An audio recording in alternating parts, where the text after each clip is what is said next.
ಹೊನ್ನಾವರ ತಾಲೂಕಿನ ಬೈಲಗದ್ದೆ ಸರ್ಕಾರಿ ಹಿರಿಯ ಪ್ರಾಥಮಿಕ ಶಾಲೆ ತನ್ನ 50 ವರ್ಷಗಳ ಸಾರ್ಥಕ ಸೇವೆಯ ನೆನಪಿಗಾಗಿ ಆಯೋಜಿಸಿದ್ದ ಸುವರ್ಣ ಮಹೋತ್ಸವ ಸಮಾರಂಭವು ಅತ್ಯಂತ ಅದ್ದೂರಿಯಾಗಿ ಮತ್ತು ಅರ್ಥಪೂರ್ಣವಾಗಿ ಸಂಪನ್ನಗೊಂಡಿತು. ಕಾಲ ಉರುಳಿದಂತೆ ಅನುಭವ ಮಾಗುತ್ತದೆ, ಸಾಧನೆ ಬೆಳಗುತ್ತದೆ. 50 ವರ್ಷಗಳ ಹಾದಿ ಕೇವಲ ಸಮಯವಲ್ಲ, ಅದು ನೂರಾರು ಕನಸುಗಳ ಸಾಕಾರದ ಹಾದಿ. ದಟ್ಟ ಕಾನನದ ನಡುವೆ ಇರುವ ವಿದ್ಯಾದೇಗುಲದಲ್ಲಿ ನಡೆದಿರುವ ಐತಿಹಾಸಿಕ ಕಾರ್ಯಕ್ರಮವನ್ನು ಸಚಿವ ಮಂಕಾಳ ವೈದ್ಯ ಶಾಲೆಯ ಸಂಪರ್ಕ ರಸ್ತೆ, ಫೋಟೋ ಕಾರ್ನರ್, ಪೀಠೋಪಕರಣ ಕೊಠಡಿ ಉದ್ಘಾಟನೆ, ಶಾಲಾ ನೂತನ ನಾಮಫಲಕ ಉದ್ಘಾಟನೆಯೊಂದಿಗೆ ಸಭಾ ಕಾರ್ಯಕ್ರಮವನ್ನು ದೀಪ ಪ್ರಜ್ವಲಿಸುವ ಮೂಲಕ ಚಾಲನೆ ನೀಡಿದರು.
ಬಳಿಕ ಮಾತನಾಡಿದ ಸಚಿವ ಮಂಕಾಳ ವೈದ್ಯ, ಶಾಲೆಗೆ ಬೇಕಾದ ಸಕಲ ಸೌಲಭ್ಯವನ್ನ ಒದಗಿಸಿಕೊಡುವುದಾಗಿ ಪ್ರೋತ್ಸಾಹದ ಮಾತುಗಳನ್ನಾಡಿದರು.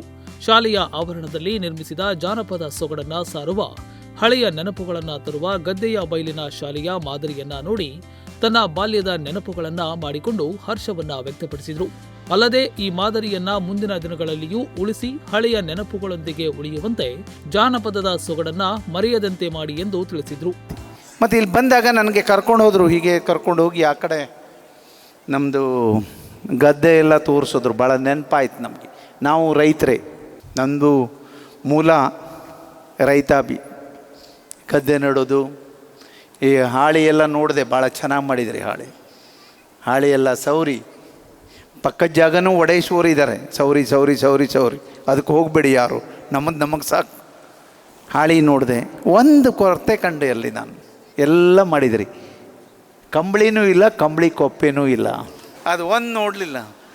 ಮಾಳ ನೋಡಿದೆ ನಾನು. ಮಾಳದಲ್ಲಿ ನಾವು ಈ ಹಂದಿ ಎಲ್ಲ ಬರ್ತಿತ್ತು ಅಂದೇಳಿ ಮಾಳಕ್ಕೆ ಹೋಗ್ತಿದ್ರು. ಮಾಳದಲ್ಲಿ ಕೂತ್ಕೊಂಡು ಕೂವು ಹಾಕಿದೆ. ಮತ್ತೆ ಹೌದಾ, ನಾನು ನೋಡಲಿಲ್ಲ. ಬರೀ ಮಾಳದಲ್ಲಿ ಕೂತ್ಕೊಂಡ್ರೆ ಆಗೋದಿಲ್ಲ.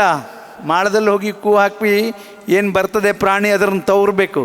ಅದಕ್ಕೆ ಒಂದು ಇದು ಕಟ್ಕೊತಿದ್ರು ನಾವು ಮೊದಲೇ. ಏನು ಡಬ್ಬಿಗೆ ಸುತ್ತುಗಾಗ ಇದು ಕಟ್ಕೊಂಡು ಎಳಿತಿದ್ರು. ಅವಾಗ ಬಂದ ತಕ್ಷಣ ಎಲ್ಲ ಪ್ರಾಣಿ ಓಡೋಗ್ತದೆ ಅಂದೇಳಿ ಹಾಗೆ ಭಾಳ ಸುಂದರವಾಗಿ ಮಾಡಿದ್ದಾರೆ. ಅಕ್ಕಿ ಮುಡಿ ನೋಡಿದೆ. ನಮ್ಮಲ್ಲಿ ಕಣಜ ಅಂತ ಹೇಳ್ತಿದ್ರು, ಇಲ್ಲಿ ಏನು ಹೇಳ್ತಾರೆ ಗೊತ್ತಿಲ್ಲ. ಕಣಜನೂ ನೋಡಿದೆ. ಇದೆಲ್ಲ ನಾವು ಮಾಡಿ ಕಣಜ ಕಟ್ಟದ ದಿನ ಹಬ್ಬ ಮಾಡ್ತಿದ್ರು ನಾವು. ಈಗ ಮಾಡ್ತಾರಲ್ಲ, ಕಣಜ ಕಟ್ಟಿ ಆ ದಿನ ಏನು ಪೈಸಾ ಎಲ್ಲ ಮಾಡಿ ಕಣಜಕ್ಕೆ ಪೂಜೆ ಮಾಡಿ ಹಬ್ಬ ಮಾಡ್ತಿದ್ರು. ಅದು ಮತ್ತೆ ಒಂದು 4-5 ತಿಂಗಳ ಬಿಟ್ಟು ಹೆಚ್ಚು ಕಡಿಮೆ 6 ತಿಂಗಳವರೆಗೆ ಹಾಗೆ ಇರ್ತಿತ್ತು. 6 ತಿಂಗಳ ನಂತರ ಮತ್ತೆ ಪುನಃ ತೆಗೆಯುವಾಗಲೂ ದಿನ ದೇವ್ರ ಪೂಜೆ ಮಾಡುವಾಗ ಕಣಜಕ್ಕೂ ಪೂಜೆ ಮಾಡ್ತಿದ್ರು. ಅದಕ್ಕೂ ಹೂವು ಹಾಕಿ ಪೂಜೆ ಮಾಡಿ ಇಡ್ತಿದ್ರು. ಅಂದರೆ ಇದು ನಮ್ಮ ಸಂಪ್ರದಾಯ. ಕ್ಷೇತ್ರ ಶಿಕ್ಷಣಾಧಿಕಾರಿಗಳಾದ ವಿನಾಯಕ್ ಅವಧಾನಿ ಸಂಸ್ಥೆಯ ಕುರಿತಾಗಿ ಮಾತನಾಡಿದರು. ಸಭಾ ಕಾರ್ಯಕ್ರಮದ ಅಧ್ಯಕ್ಷತೆಯನ್ನ ಗ್ರಾಮ ಪಂಚಾಯತ್ ಅಧ್ಯಕ್ಷರಾದ ಗಣೇಶ್ ನಾಯ್ಕ ವಹಿಸಿದ್ರು. ಈ ವೇಳೆ ವೇದಿಕೆಯಲ್ಲಿ ಭೂದಾನಿಗಳನ್ನು, ಸಚಿವರನ್ನು, ಜನಪ್ರತಿನಿಧಿಗಳನ್ನು, ಸಂಸ್ಥೆಯ ಏಳಿಗೆಗೆ ಶ್ರಮಿಸಿದ ಹಿರಿಯ ಸದಸ್ಯರನ್ನು, ಶಾಲೆಯಲ್ಲಿ ಸೇವೆ ಸಲ್ಲಿಸಿದ ಶಿಕ್ಷಕರನ್ನು, ಸಾಧಕ ವಿದ್ಯಾರ್ಥಿಗಳನ್ನು ಸುವರ್ಣ ಸನ್ಮಾನ ನೀಡಿ ಗೌರವಿಸಲಾಯಿತು.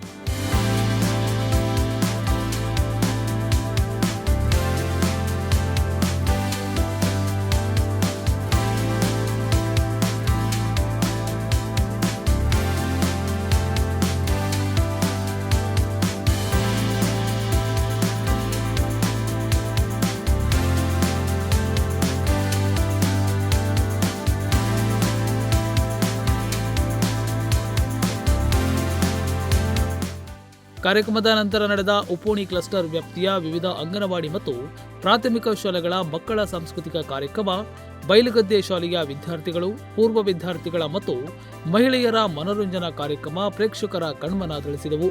ಯಕ್ಷಗಾನ ಸ್ವಾಗತ ನೃತ್ಯ, ಕುಂಬ್ರಿ ಮರಾಠಿ ಸಮುದಾಯದವರ ಸುಗ್ಗಿ ಕುಣಿತ ಕಾರ್ಯಕ್ರಮದ ವೈಭವವನ್ನು ಹೆಚ್ಚಿಸಿದವು. ಸುವರ್ಣ ಮಹೋತ್ಸವದ ನಿಮಿತ್ತ ನಿರ್ಮಿಸಿದ ಸಂಖ್ಯೆ 50ರ ದೀಪಸ್ತಂಭ ವಿಶೇಷವಾಗಿತ್ತು. ಸಹ ಶಿಕ್ಷಕರಾದ ಬಾಬು ನಾಯ್ಕ್ ವಂದಿಸಿದ್ರು. ನೆರೆದಿದ್ದ ಸಹಸ್ರಾರು ಜನರಿಗೆ ಹಬ್ಬದೂಟದ ವ್ಯವಸ್ಥೆಯನ್ನ ಮಾಡಲಾಗಿತ್ತು. ಇನ್ನು ಇಡೀ ಆವರಣವು ವಿದ್ಯುತ್ ದೀಪಾಲಂಕಾರದಿಂದ ಕಂಗೊಳಿಸುತ್ತಿದ್ದು ಹಬ್ಬದ ವಾತಾವರಣವೇ ಮನೆ ಮಾಡಿತ್ತು. ಸುದೀಶ್ ನಾಯ್ಕ್ ಕಾರ್ಯಕ್ರಮವನ್ನ ನಿರ್ವಹಿಸಿದ್ರು. ಬಳಿಕ ರಾತ್ರಿ 10 ಗಂಟೆಯಿಂದ ದಕ್ಷಿಣೋತ್ತರ ಕನ್ನಡ ಪ್ರಖ್ಯಾತ ಕಲಾವಿದರಿಂದ ಸಂಗೀತ ರಸಮಂಜರಿ ಮತ್ತು ನೃತ್ಯ ಸಿಂಚನ ಕಾರ್ಯಕ್ರಮ ಸುಂದರವಾಗಿ ಮೂಡಿಬಂತು.